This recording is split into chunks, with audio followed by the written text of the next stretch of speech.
ममता कुलकर्णी को आपने पिछले दिनों साध्वी वाले अवतार में और अध्यात्म की बातें करते हुए देखा और सुना है, लेकिन अब लग रहा है कि उनका इससे भी मोह भंग हो गया है। हाल ही में सोशल मीडिया पर उनका एक वीडियो वायरल हो रहा है जिसमें उनकी बदली अदाएं लोगों को हैरान कर रही है। सहेलियों के साथ वो गोवा ट्रिप पर है, जिसकी झलकियां देख सोशल मीडिया यूजर्स हैरान है। कुछ का कहना है कि आपने चंदन टीका हटाकर भगवा को अब क्या साइड में कर दिया। एक ने पूछा कि ये तो नकली साध्वी निकली। एक यूजर ने तो गुस्से में लिखा, तुम तो भगवादारी हो गई हो, फिर ये सब क्या है, भगवा के साथ ये कैसा मजाक। एक अन्य ने लिखा, भगवा के साथ मजाक क्यों किया, इसका जवाब हिंदू समाज मांग रहा है। इसी साल महामंडलेश्वर पद से इस्तीफा देते हुए अपने पत्र में उन्होंने लिखा था, मैं ममता मुकुंद कुलकर्णी बिल्कुल सही मानसिक स्थिति में हूँ।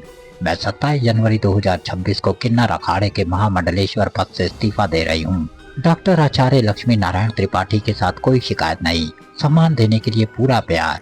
बॉलीवुड में अपनी खास पहचान बना चुकी ममता कुलकर्णी अपने खास बिंदास फैसलों से हमेशा चर्चा में रही है।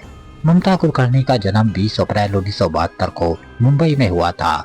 ममता ने साल 1992 में आई तिरंगा से हिंदी सिनेमा में कदम रखा था। उसके बाद उन्होंने आशिक आवारा, क्रांतिवीर, वक्त हमारा है, सबसे बड़ा खिलाड़ी और करण अर्जुन जैसी कई हिट फिल्मों में काम किया। लगातार एक के बाद एक हिट फिल्में देकर ममता कुलकर्णी सफलता की सीढ़ियां चढ़ने लगी, मगर एक समय उनका करियर डगमगाने लगा और वो खुद भी विवाद की शिकार हो गए।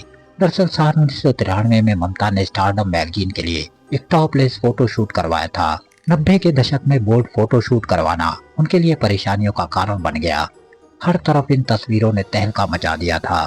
कहा जाता है कि ममता की ये तस्वीरें ब्लैक में बेची गई, मगर उनकी ये हरकत उन पर भारी पड़ी, क्योंकि उन्हें बोल्ड फोटोशूट करवाने के बाद 15,000 रुपए का जुर्माना भी भरना पड़ा। इतना ही नहीं, ममता की इस हरकत से गुस्साए लोगों ने सड़क पर उतरकर विरोध प्रदर्शन करना शुरू कर दिया था और अभिनेत्री को जान से मारने की धमकी तक मिलने लगी थी। केवल टॉपलेस फोटोशूट को लेकर ही नहीं, बल्कि अंडरवर्ल्ड के डॉन के साथ अपने रिश्ते को लेकर भी ममता काफी सुर्खियों में रही थी।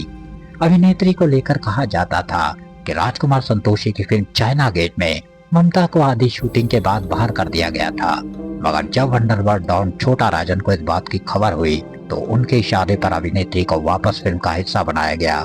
बाद में कहा जाने लगा कि इंडस्ट्री में ममता कुलकर्णी का सफलता पाना अंडरवर्ल्ड डॉन के कारण मुमकिन हुआ है। डॉन और ममता के रिश्ते की खबरें इंडस्ट्री में आग की तरह फैलने लगी, मगर हर बार उन्होंने इन खबरों को महज अफवाह करार दिया। मगर साल 2002 में उन्होंने ड्रग माफिया विक्की गोस्वामी से शादी करके सबको चौंका दिया। साल 2016 में ममता और विक्की को पुलिस ने केन्या एयरपोर्ट पर तस्करी के मामले में गिरफ्तार किया। हालांकि अभिनेत्री ने इसे साजिश करार दिया और बाद में उनको छोड़ भी दिया गया। शादी से पहले ही धीरे धीरे ममता ने फिल्में करनी कम कर दी थी। साल 1999 में अभिनेत्री ने फिल्म इंडस्ट्री को अलविदा कह दिया और शादी के बाद गुमनाम हो गई। साल 2014 में ममता अपनी आत्मकथा ऑटोबायोग्राफी बाय योगिनी के लिए दुनिया के सामने आई। इस किताब को लॉन्च करते हुए उन्होंने अपने बारे में कई बातों का खुलासा किया।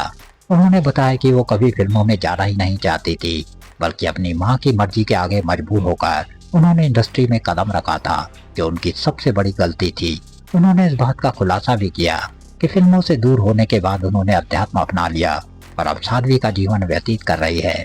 मगर एक बार फिर भगवा को त्याग कर ममता ने साबित कर दिया कि वो खुद के वश में भी नहीं है। आपका इस मुद्दे में क्या कहना है, कमेंट करके जरूर बताएं। वीडियो अच्छा लगा तो लाइक शेयर करना बिल्कुल ना भूलें। चैनल को सब्सक्राइब कर दें। अगले वीडियो में फिर से मुलाकात होगी। इजाजत।